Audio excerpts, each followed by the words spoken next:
What's up, guys? We are out here in Hollister, California at Syncrofest 2019. It is a beautiful Friday evening right now. The lot is filling up with all the cars. Campground is getting full very fast. Tomorrow we should have some more comers, but right now we're gonna go cook some food, have dinner, and enjoy a great evening, guys. Let's check out Syncrofest 2019.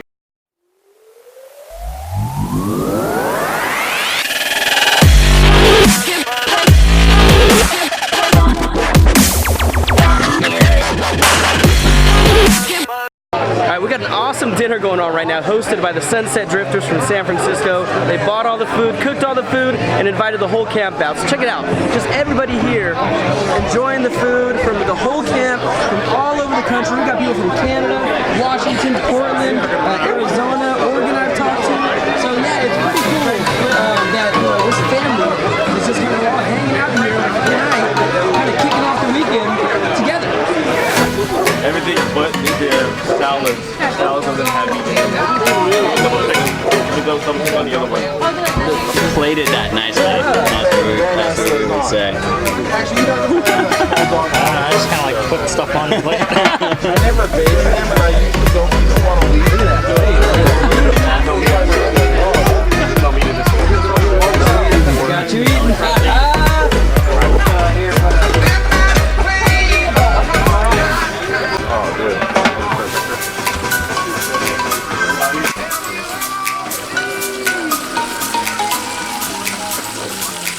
Man, I wish you guys could smell this right now. Everything is fantastic. Jermaine did an amazing job cooking dinner again for us.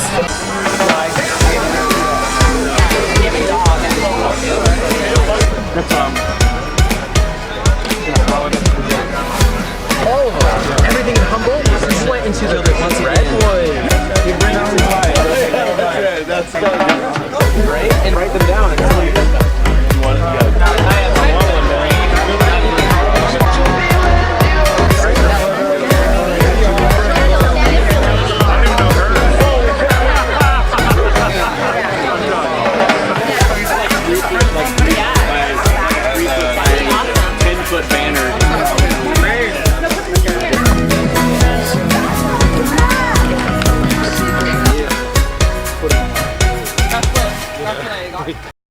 Good morning, guys. It is Saturday morning, so day 3 technically of Syncrofest, and we're on our way over to some little mountains over here to watch some off-roading, watch some hill climbing.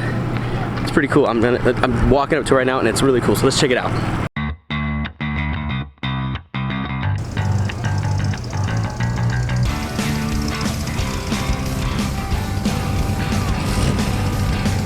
Maybe he doesn't have a granny gear. Is that how it works? Okay. He did take that granny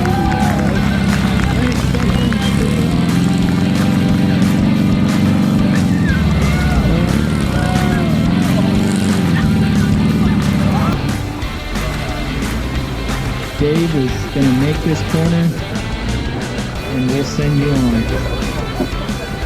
There he goes. Back tire in the air. Scott just destroyed that last pole. Whoa. Hey, stop. Too late.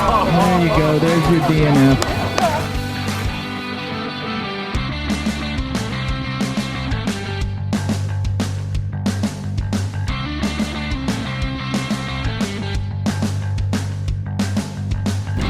Nice, just cleared it by 2 inches.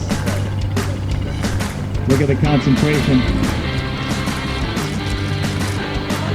Look at that. Look at that skill. Folding his mirrors in because he knows it's tight at the bottom. His tongue's hanging out. Wow. All these cones still count, Doug. Keep it clean. You're not done yet. Every cone counts until you finish. And there you go. There you go. Let's see what's possible. All right, Jay. We need a pirate off with eye patches. Let's see it happen. We need one more driver to do a 0, unless if that doesn't happen.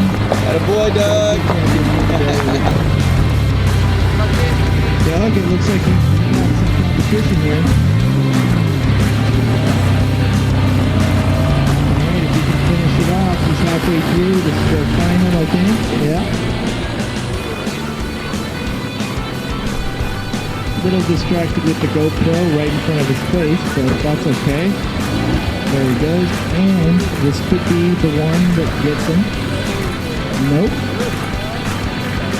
All the Westphalia gadgets that they bolt to the side of the van cleared the pole. And it looks like we may have another 0. Yeah. All right, Doug, we're going to need you to pull up and grab your eye patch.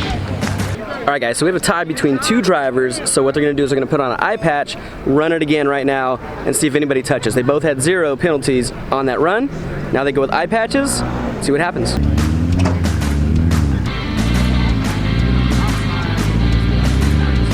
right, Doug, still carrying 0 on the far gate. Jeff standing by with the flag to let us know if he touches. Looks clean on the gate. Amazing. Big round of applause for Doug. High five. All right. Here we go. Okay, guys, so they both got a 0 again. So they have to do it now without a co-pilot, with the eye patch, and with their left arm out of the car holding a flag. So let's see what happens here. This is interesting. This is going to go down in the record books as the weirdest finish of a pole course ever. And if Doug can pull it off, man, it's going to be epic. We're going to have to come up with something even more difficult than one-handed and one-eyed, maybe one-legged. We got one. All right. We got Coming one. around that corner on the back. All right. Looks like we have another 0. And they touch flags. And here we go. Can we see another 0? Look at the skill. So it looks like the decider might be the quiz today for these 2 drivers, since they passed every difficulty we could throw at them. It's not over yet, though. Looking really close to that pole. He's on it. He's touched it. Hasn't gone over yet, and then he's cleared it. Looks good so far. He's making the turn. And possibly, nope, cleared it. Looking good. And he's finished with the back end. Just a little more. So now we're on a crazy top trick plan. Still holding that flag proudly with his one eye. Drivers that can actually show the rest of you that there is still some skill at Syncrofest. Yeah.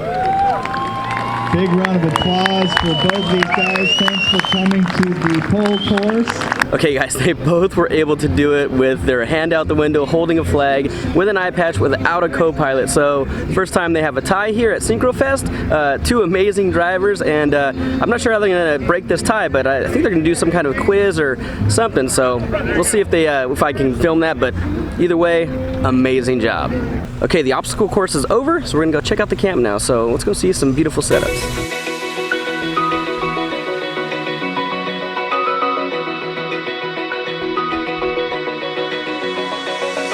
Open eye, feel the waves cut through me, hypnotized by the sounds I'm breathing in. Hold tight, chemicals collide. Hold tight, hold tight, hold tight. Dripping lights paint the skies, all because of you. Dripping lights paint the skies, only you can make me. You can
And we made it to Sunday morning here at Syncrofest. We had an amazing weekend here, and it's time for people to start packing up, time to warm up our vans, and heading on home. 4 days of awesomeness with old friends, and 4 days of happiness with new friends. And pretty quickly here, it's starting to get a little empty, starting to get quiet. People are heading out, and yeah, it's been a great weekend. So this was my very first Syncrofest, and I have to say I had an amazing time. I met a lot of new friends, I met a lot of old friends, I met friends that I've had from Instagram or Facebook that I hadn't met in person yet. So this was kind of an amazing experience for me. Very happy to meet all the people that I did meet that were new and old. So great memories made, the food was good, the drinking was good, of course, and I slept amazingly well. Like, I slept really good here. Temperature didn't get too cold at night. It was kind of just a perfect crisp chill in the air, and yeah, it was nice. It was nice hanging out by the fire and just talking, and hanging out with people that are just, are like you. They have all the same passions as you as far as van life and camping and traveling and all that stuff. So very nice. It's a beautiful event, and I'm gonna definitely be continuing to come year after year after year. It's one of those things where it's like, you know what, that was awesome, I have to keep going, and it's just a good time. It's something to look forward to. So Syncrofest, thank you for everything, and I will see you in 2020.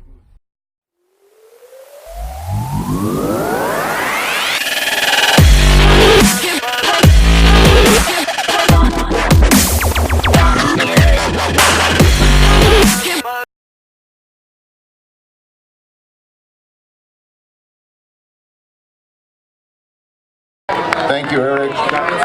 And I'm not trying to bring anyone down, but for some reason I get picked to do this occasionally.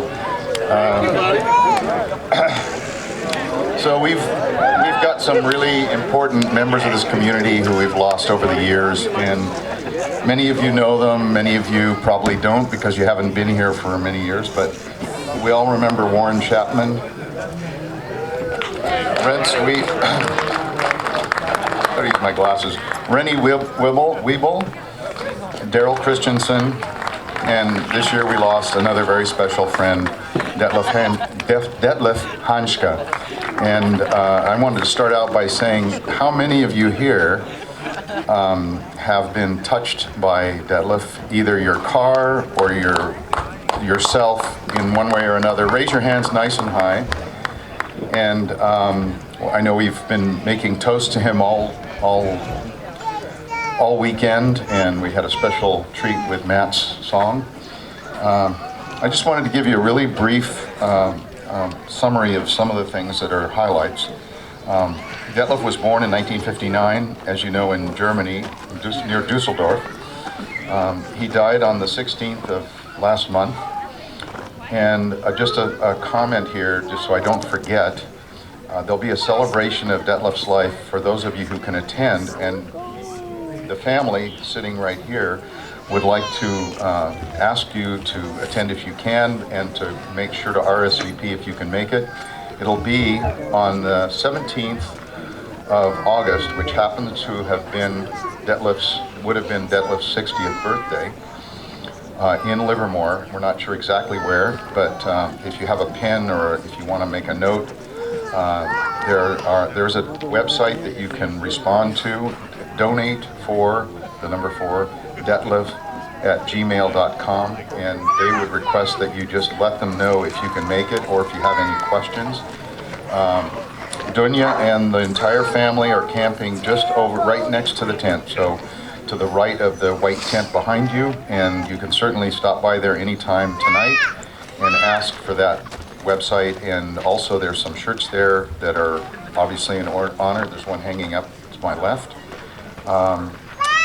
In any case, they would appreciate your letting them know if you can make it, and if you have any questions or would like to buy a shirt as a contribution to their cause, there are more shirts over there, or they can order some. Just a few notes about Detlef. He came to the U.S. in '97 with Dunya, and the same year married Dunya in Germany before they came. As if you know him or if you don't know him, he's a factory-trained Volkswagen mechanic from Germany. Was a mechanic for 45 years. He started International Auto Service in 1999 in Livermore. He attended Cinco de Mayo, the precursor to this event, in 1999, along with a few very key members. Unfortunately, many of them are not here tonight, but if you were here in 1999, raise your hand. Is there anyone here?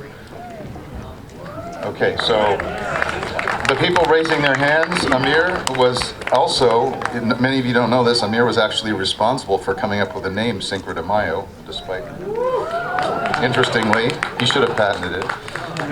And the other person to raise their hand were Dunya and Detlef's sons, who were here as teenagers. And if you haven't met them, Kevin and Michael were here I don't know how old they were, but they were young. And of course, Dunya was here too in those early years. In any case, the first conversion that Detlef did was on Mark Drillick's van. It was a 5-cylinder Audi conversion, just for an aside there. And what was unique is that Detlef was able to source parts from South Africa, so he had some neat original parts. There aren't too many of those 5-cylinder vans left, but we have a few right at this table, people driving 5-cylinder Audi-based conversions.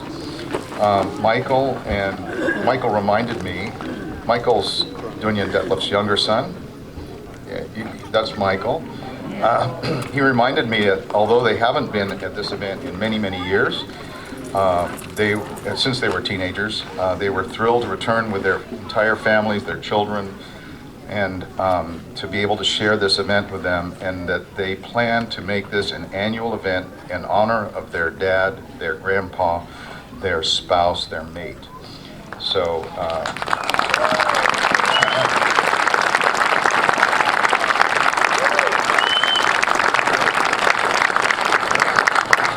I had a couple of very short thoughts here, anecdotes.